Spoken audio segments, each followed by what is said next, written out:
السلام عليكم ورحمة الله وبركاته. هنبدأ هنا نحل شوية أسئلة تخص مادة فيزياء فلكية. تمام. دي أسئلة من امتحانات السابقة. عندنا أول سؤال بيقول a star has apparent magnitude اللي هي الام small عندي ب8، وعندي الابسوليوت magnitude عندي دي بسالب 19. عاوز الديستانس اللي بتكون ما بين الجالاكسي والفروم ذا ايرث. قالك هنا أنا عندي هنا الام small وعندي هنا الام capital. قالك القانون هنا هيبقى ان الام small ناقص الام capital بتساوي 5 لوج دي على 10. تمام. طيب هنعمل ايه؟ هنمشي واحدة واحدة. هنقول 8 ناقص سالب 19 بيساوي 5 لوج دي على 10. تمام. طيب 8 ناقص 19 بتساوي كام؟ بتساوي 27. يبقى 27 بتساوي 5 لوج دي على 10. تمام. هنقسم ال5 دي على 27، يبقى أنا عندي 27 على ال5 بتساوي 5.4. يبقى ال5.4 عندي بتساوي هنا لوج دي على 10. تمام. نعمل الناتج ده شيفت لوج، يبقى عندي هنا الدي على 10 هنا هتساوي كام؟ قالك الدي على 10 هنا هتساوي 2.51 في 10 أس 5. تمام. احنا عايزين هنا الدي، هنروح ضاربين الناتج ده في 10 هيديني في الآخر 2.5 في 10 أس 6. يبقى أنا الناتج اللي معايا هنا هيكون رقم سي. تمام. طب رقم 2، قالك رقم 2 هنا في ال HR diagram. قالك الستارز هنا بنصنفها طبقا لإيه؟ قالك هنا بنصنفها طبقا للليومينيستي والتمبريتشر، يعني هتبقى الإجابة هنا رقم إيه. طيب رقم 3، قالك الجالاكسيز هنا عبارة عن إيه، أو هو جروب من إيه؟ قالك هتبقى الأسترويدز والساتلايتس والكوميتس، المذنبات والأقمار والكويكبات، ولا عندي هنا الستار والبلانتس بس، ولا عندي النبولا ودست جرين. هيبقى الإجابة هنا عندي تبقى ايه؟ موجودة في التعريف بتاعها. طيب نيجي على رقم 4. تمام. رقم 4 بيقول الافريج ديستانس، متوسط المسافة ما بين الأرض وكوكب ما الرقم ده، بس المسافة هنا بوحدة ليا الايو، عايزة احسب المسافة بوحدة اللايت يير. تمام. قالك بنعمل ايه؟ بنقول ان الواحد عشان نحول الايو لللايت يير، قالك بنشوف الاول الواحد ايه اللايت يير في كام ايو. الواحد لايت يير في كام ايو؟ قالك بنعملها ازاي؟ قالك الواحد لايت يير بيساوي، احنا عارفين ان الواحد لايت يير الرقم بتاعه الثابت 9.47 في 10 أس 12 على كام؟ على الرقم بتاع الايو الثابت بتاعه اللي هو 1.5 في 10 أس 8. قالك ان الناتج ده هيساوي 6.31 في 10 أس 4 ايو. تمام. طيب يبقى احنا كده عرفنا الواحد لايت يير في كام ايو. طيب انا بقى عايزه الديستانس باللايت يير. هنعمل ايه؟ الرقم اللي هو مديهولنا ده اهو هنقسمه على ده. تمام. يدينا المسافة باللايت يير، يعني هنروح جايبين 2.82 في 10 أس 4 على 6.31 في 10 أس 4. قالك هتديني 447 ألف لايت يير، يعني هتبقى الإجابة هنا معايا رقم سي. نيجي بقى على السؤال اللي بعده. السؤال رقم 6 بيقول which of the following stars look brightness from the earth. تمام. قالك عايز انهي واحدة من الام بتاعت الستارز بتاعها، الام كابيتال دي ايه؟ الام كابيتال اعلى في اللمعان مع البرايتنس. احنا عارفين ان البرايتنس البي في علاقة طردية مع الام سمول اللي هي الابيرنت ماجنتيود، بس في علاقة طردية مع الام كابيتال اللي هي الابسوليوت ماجنتيود. فمادام في علاقة طردية مع الام كابيتال اللي احنا شايفينها دي، فاحنا هنختار اكبر هنا اجابة، يعني اعلى برايتنس يبقى اعلى ام، فنختار اعلى واحدة هنا ايه؟ واحد. هنا -5 وهنا نص، يبقى هنا ال4 هنا دي أكبر واحدة فهنختار. تمام. طيب نبص على رقم 7. رقم 7 بيقولك ال apparent brightness ال M of any stars depend on. قالك هنا بتعتمد على ايه؟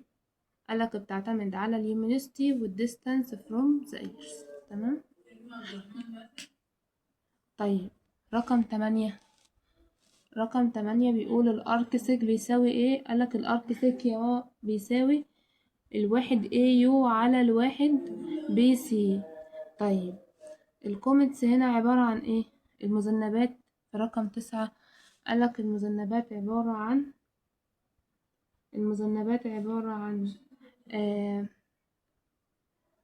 هنا have not a highly dense nucleus. قالك لأ. تمام. إن هي كثافتها ما بتكونش عالية، ده طبعا غلط. have tails outside the stellar system، يعني التيل بتاعها بيكون خارج النظام الشمسي، طبعا لأ. عبارة عن إن هو بيتحرك في الفضاء في مدار بيضاوي، صح. وسمول ايسي اوبجكت بردك صح. الاتنين دول المفروض ان هما صح. تمام. طيب نيجي على رقم 10. رقم 10 يقولك التمبريتشر بتاع الستار، درجة الحرارة بتاعة الستار بتعتمد على ايه؟ قالك بتعتمد على الماس. درجة الحرارة بتعتمد على الماس. تمام. يبقى اللون بيعتمد على درجة الحرارة، ودرجة الحرارة بيعتمد على الماس، التلاتة دول مرتبطين ببعض. طيب نيجي على اللي بعده رقم 11. قالك رقم 11 قالك very large black body، عندي جسم اسود. الثيرمال تمبريتشر بتاعه درجة الحرارة بتاعته التي ب3500 كلفن. عايز الماكسيمم ويفلنس اللي هو اللامدا ماكسيمم. قالك مادام دخلنا في البلاك بادي يبقى انا عندي القانون بتاعي ان اللامدا ماكسيمم في التي بيساوي 2.9 في 10⁻³ هو عايز اللامدا ماكسيمم، يبقى اللامدا ماكسيمم بيساوي الرقم ده على التي. تمام. يبقى بيساوي 2.9 في 10⁻³ على 3500. قالك هيساوي 28 في 10⁻⁷ ده بالمتر. بيساوي كام بقى نانومتر؟ عشان هنا الوحدات بالمتر مش موجودة، فنشوف بقى بالنانو. هنروح ضاربين في 10⁻⁹ هيديني ناتج في الآخر 82,828.5 نانومتر، اللي هو هيبقى الاختيار رقم B. تمام. نيجي على السؤال رقم 12. قالك سؤال رقم 12 عاوز اليومينيستي، تمام، بتاعت سيري دون بالرقم ده، وعند درجة الحرارة بالرقم ده. عايز الراديوس. قالك قانون الراديوس الار هنا بتساوي ايه؟ بتساوي جذر ال على 4 باي سيجما في التي أس 4. لو عوضنا هنقول جذر ال ب3 في 10⁻31 على 4 باي في السيجما، الرقم الثابت بتاعها اللي هو 5.67 في 10⁻8 في تي أس 4 اللي هو 3000 كلفن أس 4. الناتج ده هيديني ايه؟ هيديني 7.21 في 10⁻11 متر. يبقى عندي هنا الناتج رقم سي. تمام. طيب سؤال رقم 13 ملغي. نخش على السؤال رقم 14. سؤال رقم 14 بيقول عندي نجم البارالكس انجل بتاعته اللي هو البي بتساوي 36%. تمام. عاوز الديستانس. قالك احنا عارفين ان الدي بتساوي 1 على البي، يعني بتساوي 1 على 36%، هتديني 2.78% بس بالبي سي. هو عايز هنا ناتج بالايه؟ بالايو. عايزين بقى نحول من البي سي للايو، نفس اللي احنا عملناه في اول سؤال خالص. هنقول ان الواحد ايو تمام بتساوي كام؟ هنكتب الرقم بتاع الايو اللي هو 1.5 في 10⁻8 على رقم البي سي اللي هو كان 3.9 في 10⁻13. هيديني كام؟ هيديني 4.85 في 10⁻6. تمام. طيب احنا كده جبنا الواحد AU في كام بي سي. طيب عايزين بقى نجيب الديستانس بالايو.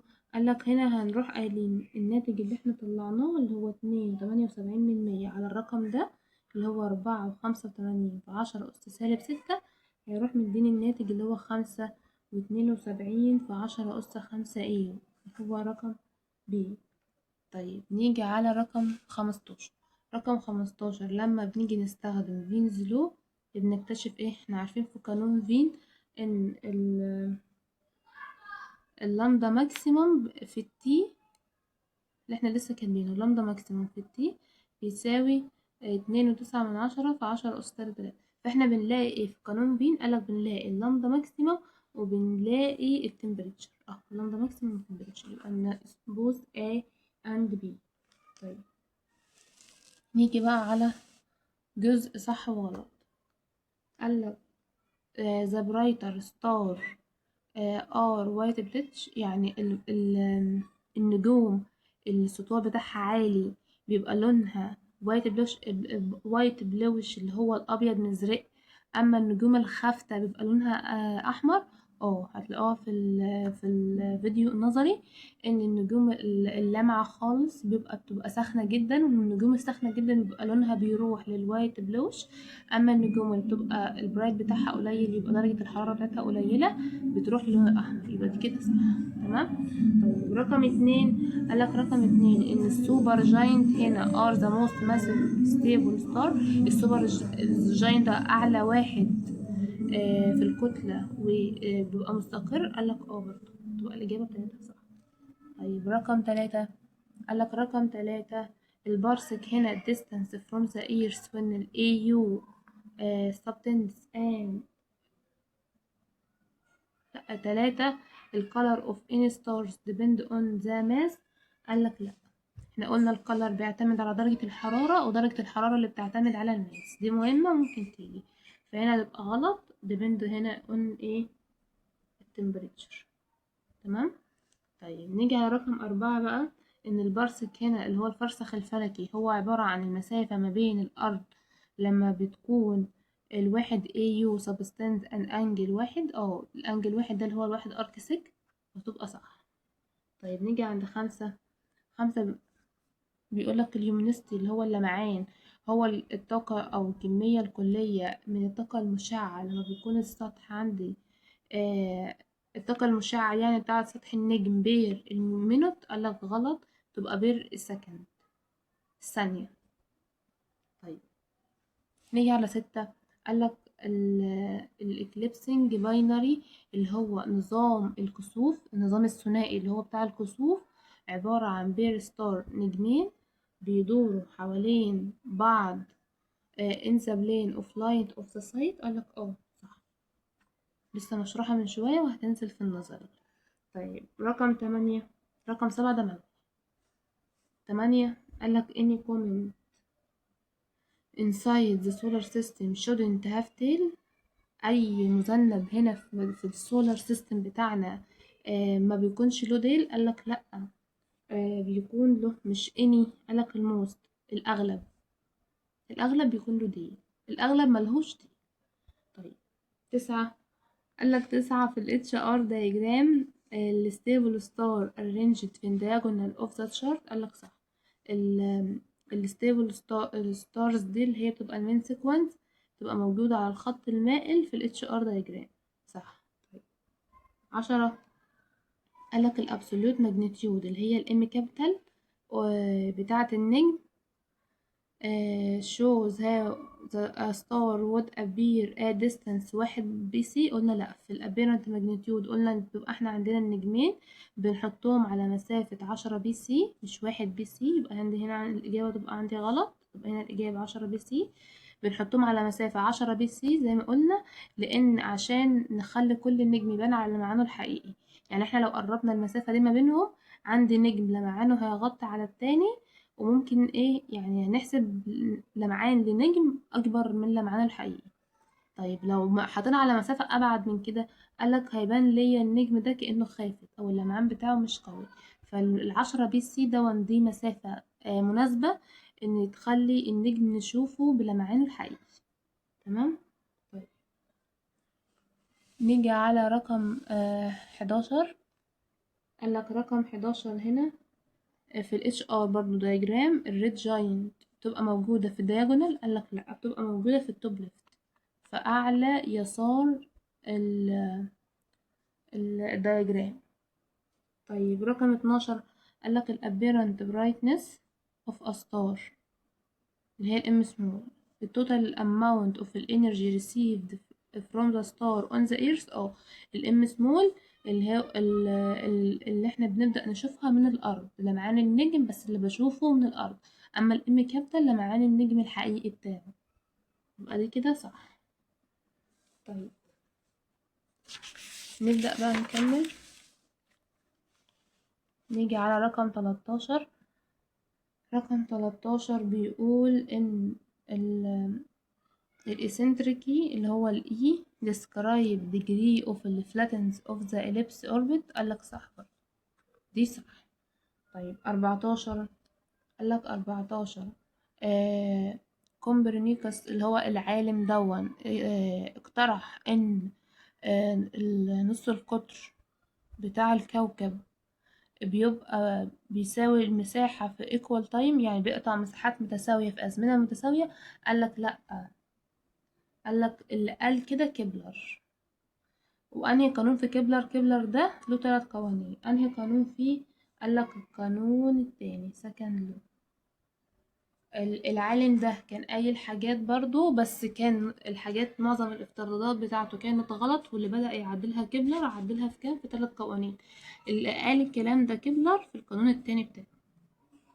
طيب رقم 15 قالك هيرشيل، العالم هيرشيل اكتشف ان النجم اللي هو بيبقى في الرتبة الثابتة بيبقى أضعف 100 مرة من النجم الموجود في الرتبة الأولى. قالك غلط، العكس، اللي بيبقى في الرقم 1 بيبقى أضعف 100 مرة من الموجود في السادس.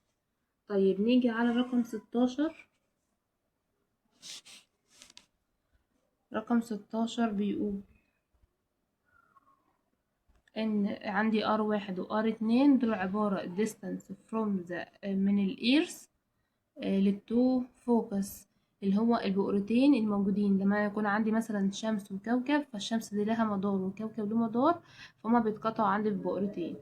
فالR1 والR2 هي المسافة اللي من الأرض للتو فوكس، بيكون المدار بتاعها بيضاوي تمام around the earth and the sun. وبعدين بنجمع الاتنين دول مع بعض بيساوي any point from the orbit. يعني احنا لو جبنا اي نقطتين تانيين غير دول بدأنا جمعناهم على بعض هيطلع لي نفس القيمة، يبقى الكلام ده صح.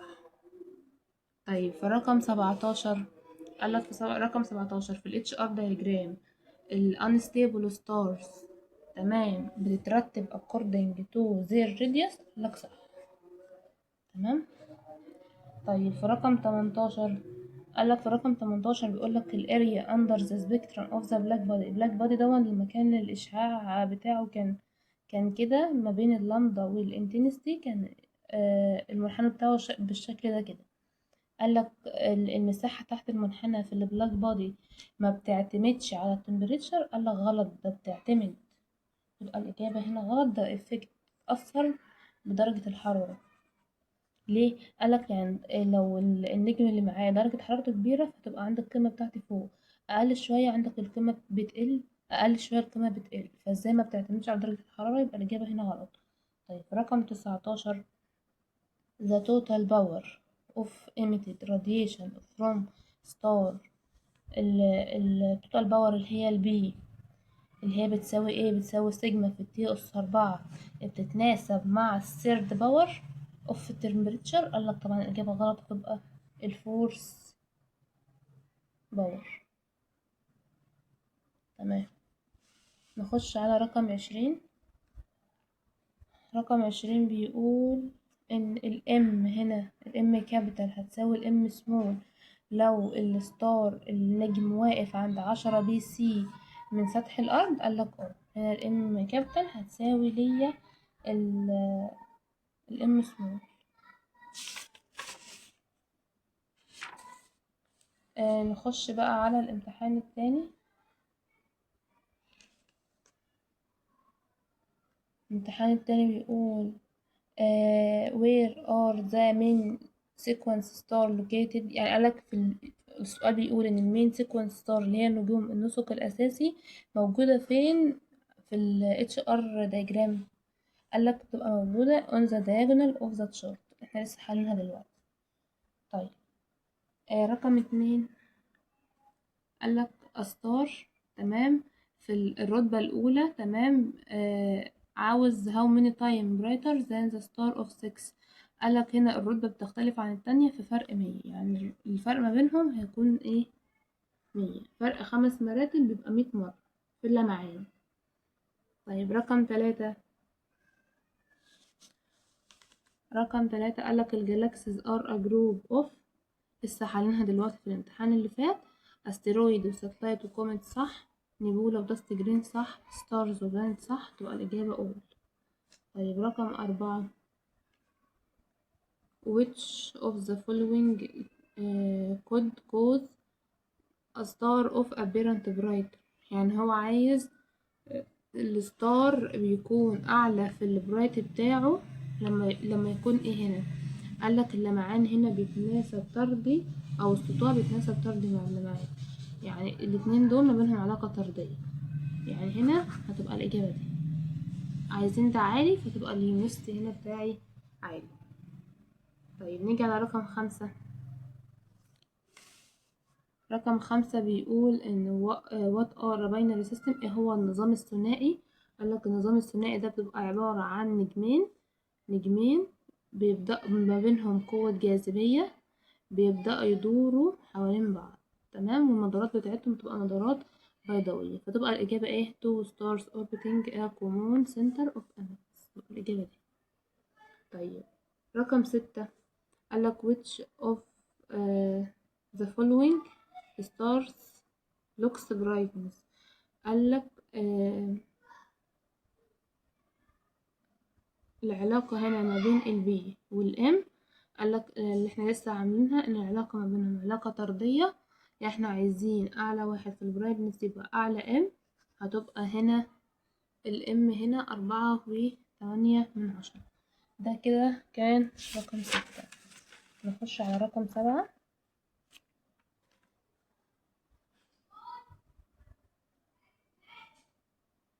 رقم 7 بيقولك الابيرنت برايتنس اللي هي الام سمول بتعتمد على ايه؟ لسه قايلين بتعتمد على اليومينستي وبتعتمد على الديستانس فروم ذا سي. طيب الارسك لسه حلينها برضك، ان الارسك بيساوي 1 اي يو على الواحد بي سي، تمام. 9 الكوميتس هنا نفس السؤال، لما احنا قلنا هنا ينفع سي وينفع دي، ف يا رب تيجي. طيب نيجي على رقم 10. رقم 10 قال ان temperature of the star depend on ايه؟ قلنا الماس، برضك جاي في الامتحان اللي فات، يعني مادام دي بتتكرر معنى الأسئلة دي هتيجي. يبقى قلنا اللون بيعتمد على درجة الحرارة، ودرجة الحرارة دي بتعتمد على الماس. طيب نيجي على رقم 11. رقم 11 هنا برضك البلاك بودي نفس السؤال حتى بنفس الأرقام.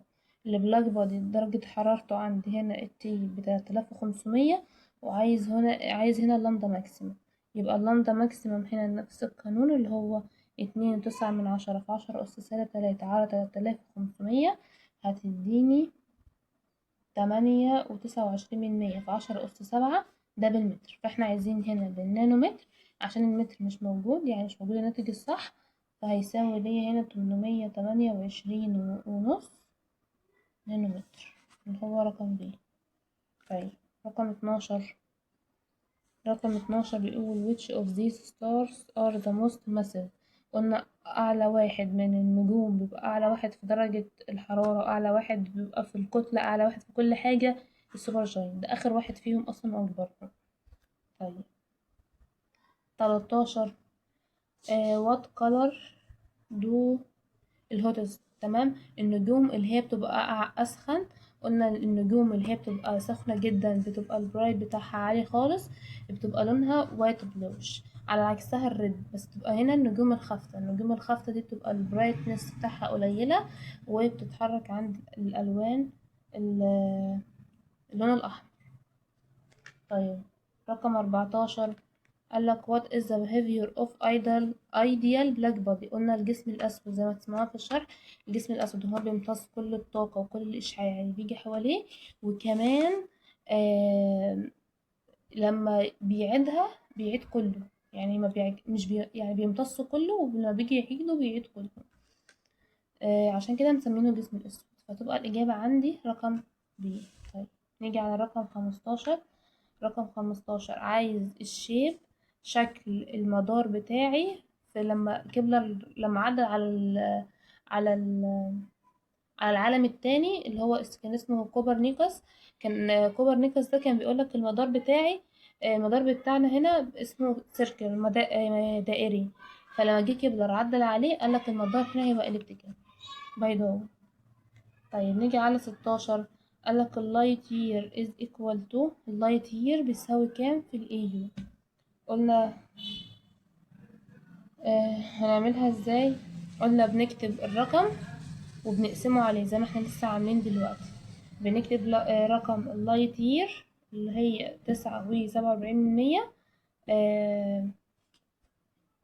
في 10 أس كام على بقى وحدة الايو هيديك الناتج ده. فانت اصلا ممكن تتحفظ، يعني تتحفظ الحاجات دي تنفعك في المسائل. طيب لو جينا على رقم 17. قالك في رقم 17 فينز لو قلنا ان اللامدا ماكسيموم في التي بيساوي 2.9، فهنا في 10 أس -3. نفس السؤال A و B اللي هو اللامدا ماكسيموم والتي. دي بقى ايه الأسئلة المقالية أو المسائل اللي هتيجي. قالك أول مسألة الافريج ديستانس بين الإيرث اند بلانت، المسافة دي بالايو هو عاوزها باللايت يير. قلنا احنا عملناها كتير، قلنا لما بنعوز مدينا المسافة بالوحدة عايزينها بوحدة تانية، بنكتب الرقم بتاع الوحدة دي وبنقسمه على الوحدة دي، على الرقم بتاع الوحدة دي، وبيطلع ليا الناتج. يطلع ليا الناتج أبدأ أقسم الناتج ده أو الرقم ده على الناتج اللي أنا طلعته بيديهولي. فأنا لما أقسم الرقم بتاع ال AU اللي هو 1.5 في 10 أس 8 على الرقم اللايت يير اللي هو 9.47 في 10 أس، مش فاكرة 10 أس كام، هيديني ناتج اللي هو هيبقى 1 لايت يير بيساوي 6.3 ايو. تمام. نبدأ بقى نروح قاسمين الناتج ده في 10 أس 4 على ده احنا طلعناه، يروح مديني الناتج اللي هو يبقى 447 من 1000 لايت يير. دي أصلا المسألة احنا حليناها في اختر. طيب المسألة التانية قالك عندي النجم درجة حرارته اهي، وعاوز هنا الويف لينس. قلنا الويف لينس هيساوي ايه؟ الويف لينس هيساوي 2.9 في 10 أس -3 على 4500. هيديني كام؟ قالك هيديني 6.44 في 10 أس -7 متر، يعني 644 نانو متر. تمام. طيب في المسألة التالتة قالك الباور هنا البي مديهالك، وعاوز التمبريتشر مديهالك، عاوز ايه؟ عاوز الراديوس. هنا مادام الراديوس ار هنروح يعني غصب عنك بتروح كاتب القانون اللي هو الار بيساوي جذر ال على 4 باي سيجما في التي أس 4. نشتغل هنقول جذر ال اهي او البي، ال هي البي 3.2 في 10 أس 26 على 4 باي في السيجما اللي هي 5.67 في 10 أس -8 في 5800 أس 4. قالك هيديني 6.3 في 10 أس 8 متر. ده الناتج النهائي. تمام. طيب المسألة رقم 4. المسألة رقم 4 عندي ريد جاينت ستار مديك اللامدا ماكسيمم. تمام. عاوز هنا تمبريتشر، نفس المسألة رقم 2، بس هنا كان مديني التمبريتشر وعايز اللامدا ماكسيمم، هنا ادانا اللامدا ماكسيمم وعايز التمبريتشر. هنروح قايلين ان التمبريتشر هنا هتساوي 2.9 في 10 أس -3 على اللامدا ماكسيمم اللي مديهالي اللي هي 970، بس هنحولها للمتر نضربها في 10 أس -9 هتديني 2.99 في 10 أس 3 كلفن، يعني 3000 كلفن. طيب المسألة رقم 5 بتقول if a planet، تمام، المسافة بتاعته 7.5 AU من من الشمس، عايزة distance باللايت يير. زي ما قلنا هنجيب رقم ال AU ل1.5 في 10 أس 8 على الرقم بتاع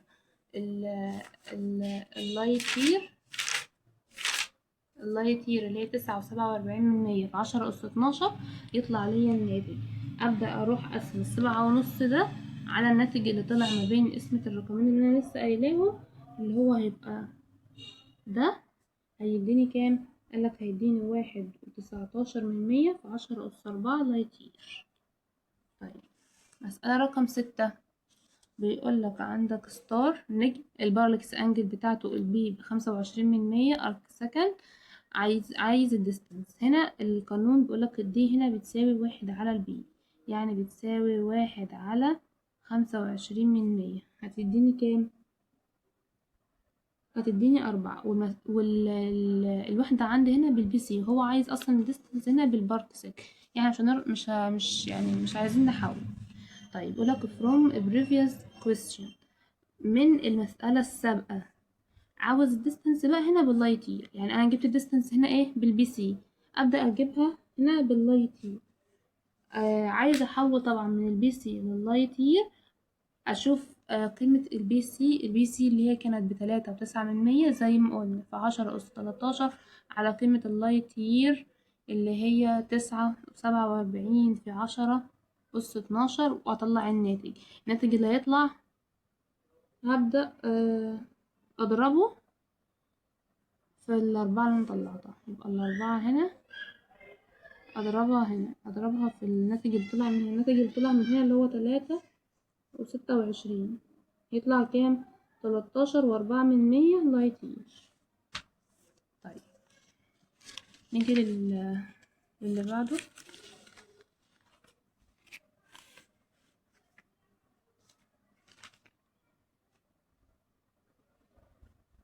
قالك هنا if two stars have the axial same surface temperature، عندي but star X has twice the radius of star Y، يعني النجم X عند الراديوس بتاعه ضعف الستار بتاعه Y.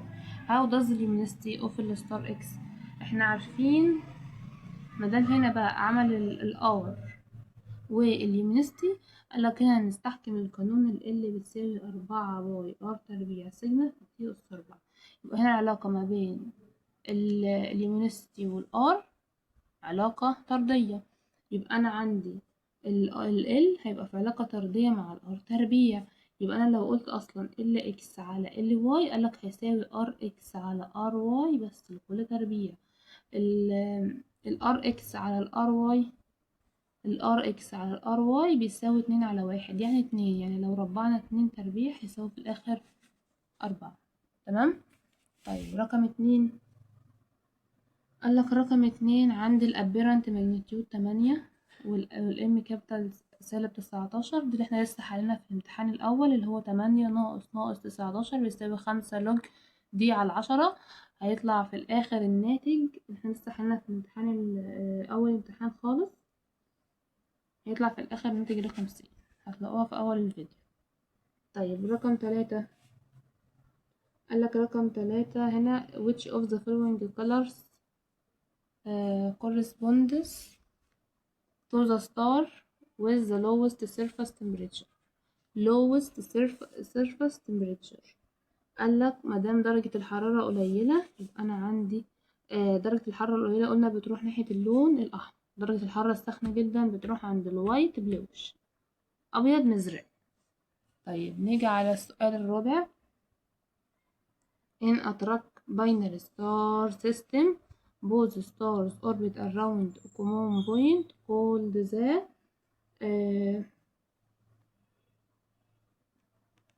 في الباينري سيستم. قالك النجمين في النظام الثنائي، قالك النجمين بيدوروا مع بعض، تمام، بيدوروا مع بعض، يعني طب ليه اصلا هما الاتنين بيدوروا حوالين بعض؟ قالك بتحجب يعني تجبرهم قوة جاذبية ما بين النجمين دول ان هما يدوروا حوالين بعض، فيبقى الإجابة عندي هنا center of gravity. طيب رقم 5 which component blocks roughly half the light emitted by the stars. ايه هي اللي كون ليا الستارز والجالاكسي، او اصل الستارز والجالاكسي عبارة عن ايه؟ قالك داست جرين. داست جرين اللي هو الغبار الكوني والسحابة اللي بدأت تنضغط بفعل القوة الجاذبية وعملت ليا كرة صغيرة، وبعد كده بدأت تكبر في الحجم، تكون ليا بقى النوفا والسوبر نوفا والريد جاينت والسوبر جاينت وكل اللي احنا قلناه في الشرح. طيب رقم 6 if a remnant core of a supernova exceed 1.3 من كتلة الشمس، يعني الريماند كور دون زادت كتلته عن الرقم بتاع كتلة الشمس ب1.3، يبقى أنا عندي الجرافيشنال كولابس اللي هو الانكماش بتاع قوة الجاذبية مش هتقدر تقف. بسبب ايه؟ قالك بسبب البلاك هول. بلاك هول قالك قلنا ان لما بيوصل ليا النجم كتلته اقل من او تساوي 1.4 هتلاقوها في الشرح، اقل من 1.4 بيبدأ طبعا بيبقى انا عندي قوتين، قوة الجاذبية بتضغط لداخل النجم، وعندي القوة المعاكسة اللي هو قوة الالكترونات اللي بتعاكس قوة الجاذبية. فانا عندي لما بيوصل للحتة دي، تمام، قالك هنا بيبقى القوة اللي بتدفع للخارج ما بتقدرش تقاوم قوة الجاذبية، فقوة الجاذبية هنا بتبقى أضعاف لأن مفيش حاجة بتقاومها، قوتها بتزيد، فلما قوتها بتزيد بتعمل ليا البلاك.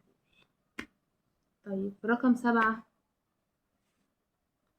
7 اللي احنا لسه حالينه بردك في الامتحان اللي فات، اللي هو كانت الام نود بتساوي 4.8، اللي هو العلاقة ما بين اليونستي والام، علاقة طردية، فبنختار أكبر رقم. طيب نيجي على رقم 8، قالك برضك لسه حالينه الابيرنت برايتنس بيعتمد على ايه؟ على اليومينستي وديستنس فروم ذا سي، ودي مهمة واحتمال تيجي في الامتحان. والارك سيك 1 AU على 1 BC، فالأسئلة أصلا معظمها بتتكرر. طيب نيجي على رقم 10 قالك النيوكليوس، النواة بتاعة الكوماند is mainly composed، النواة بتاعة المذنب بتبقى عبارة عن ايه؟ بتبقى عبارة عن ايس ودست وروكي ماتيريال، بتبقى عبارة عن كل ده، تمام. طيب نيجي على رقم 11. رقم 11 بيقول the certain of heavy element، اللي هي العناصر اللي بتكون تقيلة during السوبر نوفا، في مرحلة السوبر نوفا driven by process known as، قالك في مرحلة السوبر نوفا بتيجي القوتين المتعاكسين، تمام، اللي هي قوة الجاذبية وضغط الإلكترونات. فقالك ضغط الإلكترونات هنا بيبقى مش في مرحلة السوبر نوفا ما بيكونش قادر يقاوم قوة الجاذبية، فقالك البروتون اللي في هنا بيبدأ يتحد مع الإلكترون بيديني حاجة اسمها النيوترون. النيوترون ده بيعمل لي حاجة اسمها ضغط انحلال نيوتروني، ده بقى بيبدأ ليا يقاوم ليا قوة الجاذبية، فبيديني النيوترون كابتشر، اللي هو تكوين النيوترون اللي هو البروتون بيتحد مع الإلكترون. ده كده كان الرقم 11. طيب رقم 12 قالك رقم 12 which probably if a star determines in color، تمام. قالك الستار او اللون بتاع الستار بيعتمد على ايه او بيتحدد طبقا لايه؟ قلنا درجة الحرارة، اللون بيعتمد على درجة الحرارة، ودرجة الحرارة بتعتمد على الماس. طيب نيجي على رقم 13.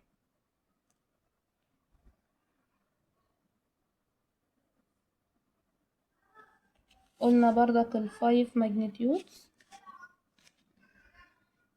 الرتبة الخامسة، واي رتبة تانية بيبقى الفرق ما بينهم كام؟ 100.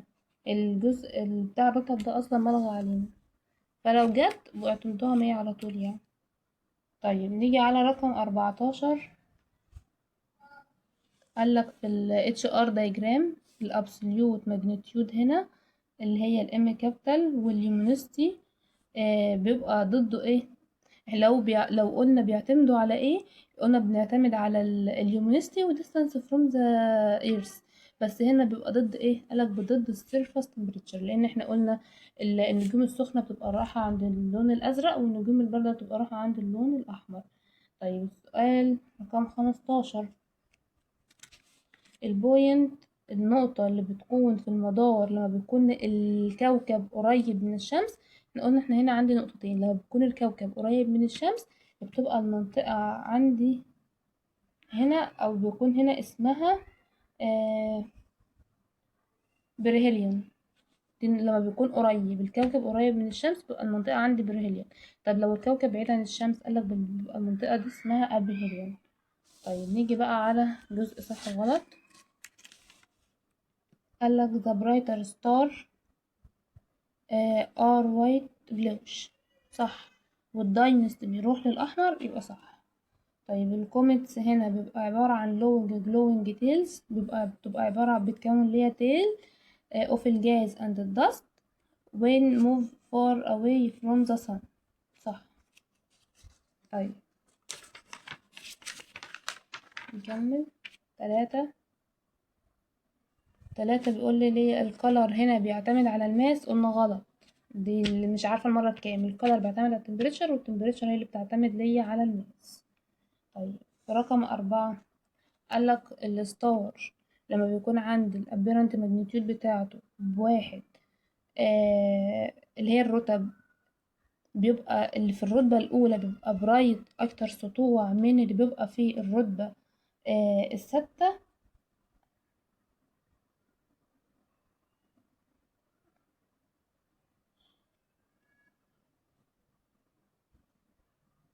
ثواني،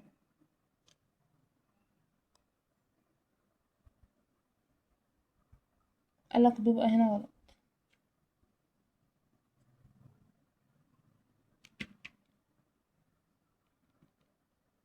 طيب رقم 5 قالك اليومنستي هنا، ده السؤال لسه جاي في الامتحان اللي فات، اللي هو القدرة الكاملة اللي بتطلع ليا بير المينت، قلنا غلط، هنا هتبقى ما بين السكند. طيب رقم 6 النظام اللي هو الكسوف بتاع النظام الثنائي بيبقى عندي زوجين من الستار، زوج واحد من النجوم، يعني نجمين بيدوروا مع بعض في بلين اوف لاين اوف السايد، هيبقى صح. تمام. طيب رقم 7 قالك فين displacement، قانون فين بيستخدم عشان يحسب ليا الديستانس فروم ذا ستار، قالك غلط. قلنا قانون فين بيحسب ليا اما درجة الحرارة اما اللامدا ماكسيموم. طيب رقم 8 قالك هنا الهوت او الهايلي luminous and الماسيف blue star are located or the bottom، قالك لا. في ال HR diagram بيبقى النجوم الساخنة اللي هي بتبقى عند الألوان الأبيض بلوش، بيبقى عند مش في البوتوم، بيبقى في التوب ليفت، في الأعلى اليسار. طيب 9 قالك 9 هنا لو عندي الوايت دوارف هنا في الباينري سيستم pulse enough mass from its companion star it may trigger a sudden surface explosion known as a nova، قالك دي هتلاقيها مكتوبة بالنص في الكتاب. طيب رقم 10 ال apparent brightness of the star total amount of energy received from the star on the earth، صح. ال apparent brightness اللي هي الام سمول، قلنا بنشوف لمعان النجم من الأرض. رقم 11 هتبقى صح بس هي مش عارفة. تمام. رقم 12 قالك العالم دون اللي هو الكوبرنيكوس ده سجست راديو اللي هو العالم ده اللي احنا لسه حلينا في الامتحان اللي فات، ان العالم ده اللي هو اقترح ان الكواكب بتمشي بتعمل مساحات متساوية بأزمنة متساوية، قلنا في رقم 12 غلط، ده قانون كيبلر السكند لو. طيب رقم 18 لسه حالينها برضه في الامتحان اللي فات، وقلنا ان تبقى ايه العكس، بدل 6 للواحد بتبقى من 1 ل6. تمام. طيب رقم 14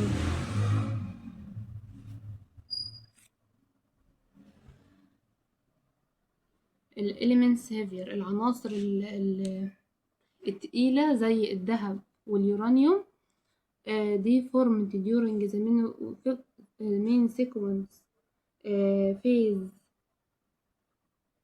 of a star. قالك لا، قالك هنا مش في المين سيكونس اولا. تمام. قالك اللي بيحصل هنا بيبقى في السوبر نوفا. في السوبر نوفا هنا بيحصل الاندماج النووي ما بين هيدروجين وهيدروجين، يديني هيليوم، والهيليوم يتحد مع البريليوم يديني كربون، ويفضلوا يتحدوا مع ذرات لحد ما يوصل ليه للحديد. الحديد ده بيقولك اكتر عنصر مستقر في الطبيعة واكتر نواة فيه مستقرة. طيب احنا ازاي شفنا الذهب اللي هو الاتقل من الحديد واليورانيوم؟ قالك هنا بتفضل قوة الجاذبية تضغط، والضغط النيوتروني هنا ما بيقدرش برضو يقاوم قوة الجاذبية.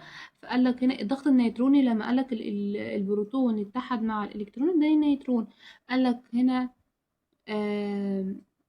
يحصل بقى ضغط نيوتروني. الضغط النيوتروني قالك في السوبر نوفا هنا لما بنوصل للحديد، تمام، بنوصل للحديد ما بيحصلش اندماج نووي تاني. تمام، مفيش اندماج نووي بيحصل خالص، خلاص احنا استقرينا. طيب ازاي بقى وصلنا للذهب واليورانيوم؟ قالك هنا قوة الجاذبية طبعا ما بتقفش خالص، بتفضل تضغط، مفيش اندماج نووي تاني، يعني مفيش طاقة بتطلع تاني، فمفيش ضغط بتاع الالكترونات يطلع يقاومها. فيبدأ بقى البروتون يتحد مع الإلكترون يديني النيوترون. فما دام النيوترون ده جه، تمام، يحصل ليه ضغط نيوتروني. الضغط النيوتروني دون يفضل يطلع ويقاوم، هيفضل يقاوم لمدة معينة لأن برضك مفيش عندي اندماج نيوتروني.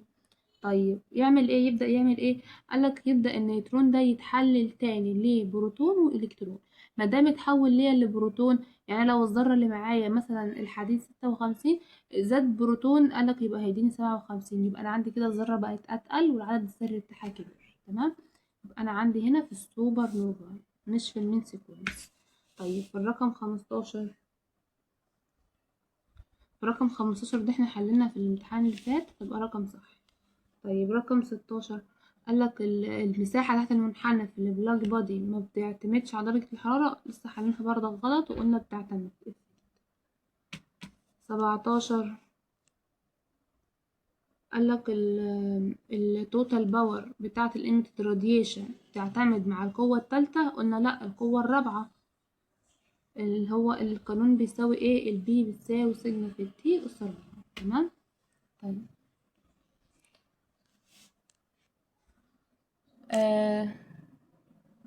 نيجي على رقم 18. رقم 18 بيقول ان الام هنا هتساوي الام كابيتال هتساوي ام سمول لو المسافة ما بين النجمين تبقى 10 بي سي، لسه حالينها وقلنا صح.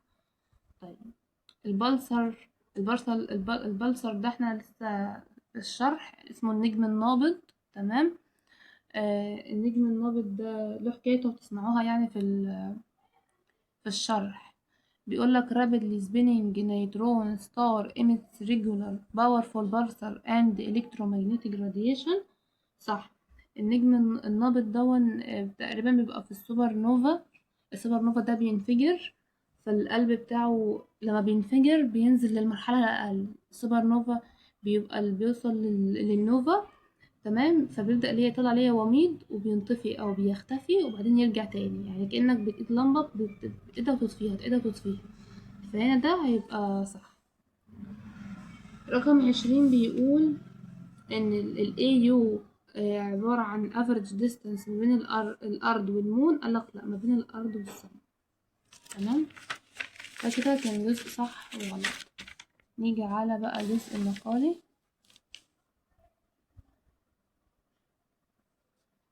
قالك عندي هنا مديني المسافة بالبي سي، تمام، من الأرض. عايز بقى هنا المسافة باللايت يير. قلنا بنعمل ايه؟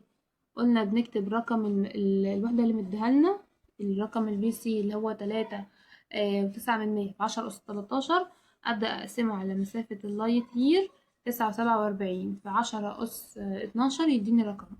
بعدين أروح جايبة الرقم ده أضربه في إيه؟ أضربه في ال15. الرقم ده هيطلع لي 3.26 في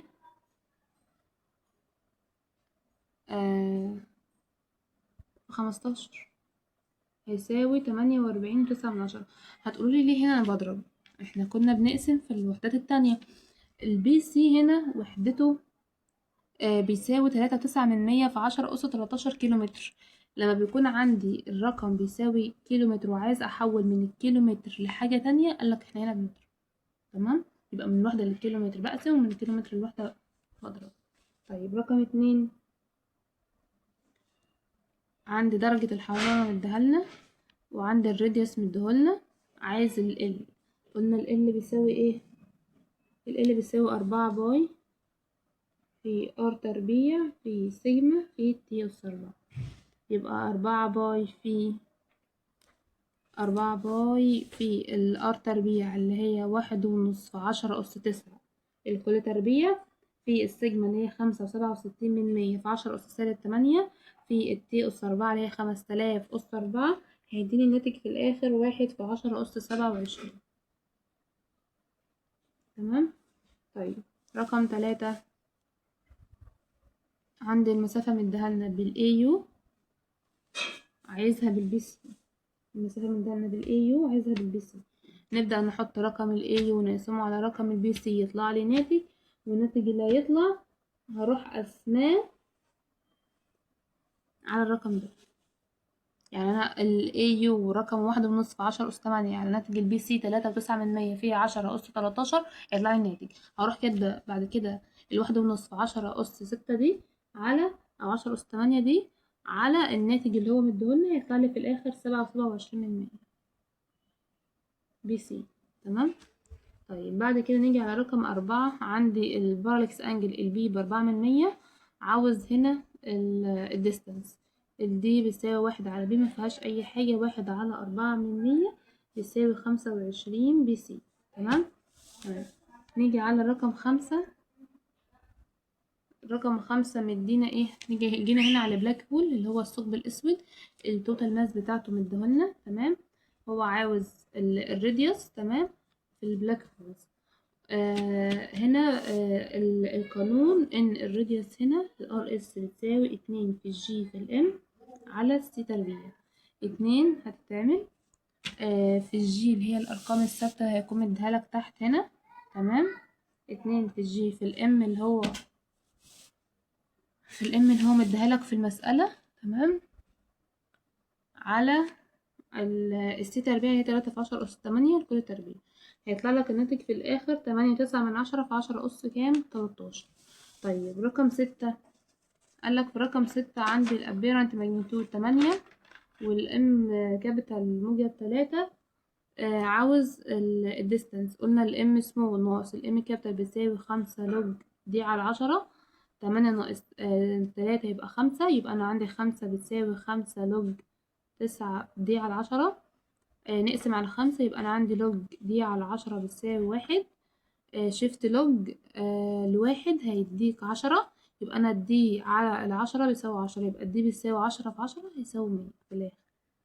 طيب رقم 7. عندي